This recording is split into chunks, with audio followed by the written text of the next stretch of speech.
আসসালামু আলাইকুম, কেমন আছেন সবাই? আশা করি ভালো আছেন। আজ আমি আমার শ্বশুরবাড়ির জন্য রান্না করেছি খাসির মাংস, মুরগির মাংস,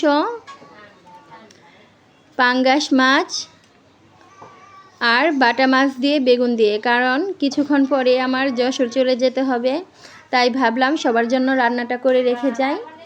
তাই তাড়াতাড়ি করে রান্নাটা করতেছিলাম। প্রথমে আমি মাছ মাংসগুলো ধুয়ে নিয়েছি। তারপরে আমি প্রথমেই ভাবলাম খাসির মাংসটা রান্না করে ফেলি, তাই খাসির মাংসটা আগে রান্না করার জন্য রেডি করেছিলাম। কাঁচামরিচ, পেঁয়াজ কুচি, আদা রসুন বাটা, হলুদের গুঁড়ো, মরিচের গুঁড়ো, ধনিয়ার গুঁড়ো, স্বাদ মতো লবণ, পেঁয়াজ বাটা, পরিমাণ মতো তেল দিয়ে মাংসটা আমি হাতে মাখিয়ে নিয়েছি ভালো করে। এইদিকে আবার মুরগির মাংসটাও আমি একই নিয়মেই মাখিয়ে নিচ্ছি। পেঁয়াজ, কাঁচামরিচ, হলুদের গুঁড়ো, মরিচের গুঁড়ো, আদা রসুন বাটা সব দিয়ে আমি খাসির মাংসের মতো মুরগির মাংসটাও মাখিয়ে নিলাম। আমার খুবই তাড়া ছিল আজকের রান্নায়, মনটা খারাপ লাগছিল, ছুটিও শেষ হয়ে গেছে, একটু পরে আমার বাড়িতে থেকে চলে যেতে হবে। তাই ভাবলাম সবার জন্য রান্নাটা করেই সবাইকে সুন্দর মতো খাইয়ে তারপরে বাসায় যাই। আবার কবে ছুটি পাবো, কবে আসবো। প্রথমে আমি কড়াইতে তেল দিয়ে খাসির মাংসটা ভালো করে কষিয়ে নিচ্ছিলাম। কষিয়ে নিয়ে ঝোল দিয়ে দিলাম। খাসির মাংস যত বেশি কষাবেন, যত বেশি রান্না করবেন, ঝোল দিয়ে কিছুক্ষণ সময় নিয়ে রান্না করবেন, তাহলে খুবই মজা লাগে। তাহলে অনেকেই খাসির মাংস খেতে পারেন না, তাহলে খাসির দুর্গন্ধটাও থাকবে না। এইদিকে আমি আবার বাটা মাছ নিয়েছি, বেগুন নিয়েছি, এগুলো মেখে বসিয়ে দিব। হলুদের গুঁড়ো দিয়ে দিলাম, মরিচের গুঁড়ো দিয়ে দিলাম, ধনিয়ার গুঁড়ো, স্বাদ মতো লবণ, পেঁয়াজ কুচি, কাঁচামরিচ কুচি, পরিমাণ মতো তেল দিয়ে মাছটা আমি হাতে সুন্দর করে ভালো করে মাখিয়ে নেব।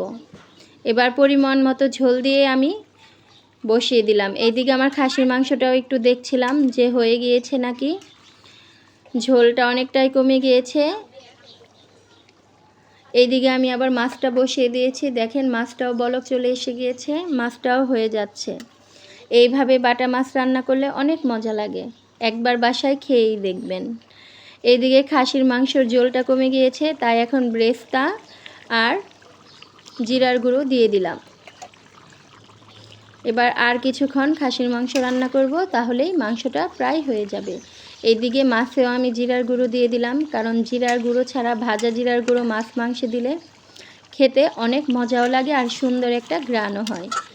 এই দেখুন আমার খাসির মাংসটা প্রায়ই হয়ে গিয়েছে। তারপর আমি আরেকটু কিছুক্ষণ রান্না করে মাংসটা নামিয়ে নেব।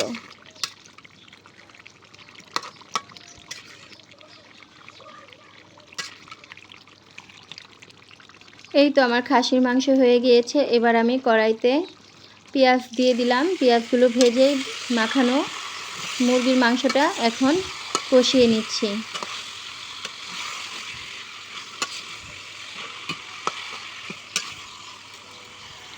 আর ওইদিকে আমি গরম পানি দিয়ে দিয়েছি, পোলাও রান্না করব।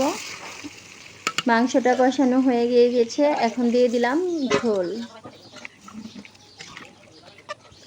অবশ্য মাটির চুলায় রান্নাটা খুবই তাড়াতাড়ি হয়, রান্নাটা খেতেও মজা হয়, আমার কাছে তো খুবই ভালো লাগে। এই তো পানি হয়ে গিয়েছে। এবার আমি পোলার চালটা পেঁয়াজ মশলা ভেজে, আদা রসুন ভেজে চালটা দিয়ে, ধুয়ে রাখা পোলার চাল দিয়ে ভালো করে ভাজা করে পানি দিয়ে দিলাম, গরম পানি। এইদিকে দেখেন মাংস হয়ে গিয়েছে, ওইদিকে পোলাওটাও হয়ে গিয়েছে।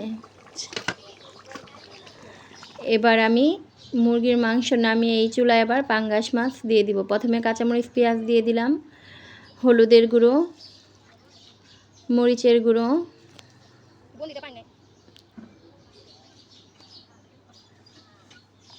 ধনিয়ার গুঁড়ো, লবণ, আদা রসুন বাটা, পরিমাণ মতো তেল দিয়ে মাছটাকে আমি মাখিয়ে নিচ্ছি। এবার মাছটা কষিয়ে নেব। এইভাবে একবার মাছ মাংস রান্না করে খেয়ে দেখবেন, অনেক মজা হয় খেতে।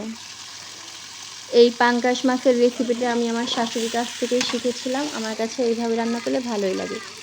মাছটা কষানো হয়ে গিয়ে দিলাম আমি কচুটা দিয়ে আমি ভালো করে কষিয়ে ঝোল দিয়ে দিলাম। আমার কিছুক্ষণ রান্না করে ভাজা জিরার গুঁড়ো দিলেই হয়ে যাবে পাঙ্গাস মাছের রান্না।